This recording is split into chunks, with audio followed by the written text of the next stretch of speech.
Hello everyone. Welcome back to Learn Chinese with Trannum.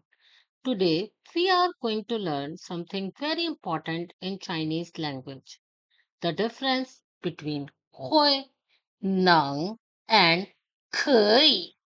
These three words are very important in Chinese, but most beginners get confused because all three can be translated as can in English. Let's start with the first one. 会. It means can, know how to do something.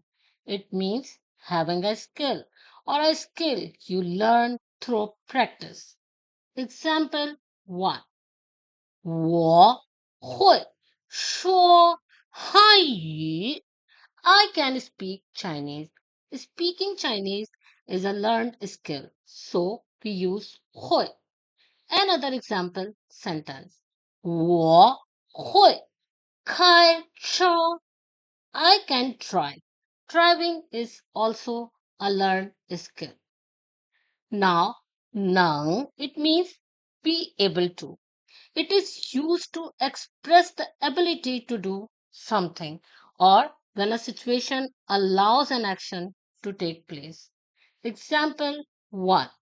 他能用汉语和中国人聊天. She can chat with Chinese people in Chinese. It means she has the ability to do it. Another example sentence. 今天我生病了，所以我不能上课. Today, I am sick, so I can't attend class. Here, the situation doesn't allow me to attend class because I am sick. Finally, 可以. It means can, may, or be allowed to. It is often used for permission. Example 1. 可以进来吗? May I come in? It is asking for permission. 你可以用我的电脑.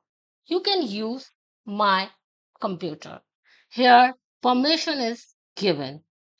Now let's quickly revise what we have learned today. 会 means can. Having a skill, it means you know how to do something because you learned it through practice. 能, it means be able to. It is used when you can do something physically or when the situation allows something to happen. Finally, 可以, it means permission or being allowed to. If you find this video helpful, don't forget to like, share and subscribe to my channel, Learn Chinese with Taranno. See you in the next one. Goodbye. 再见.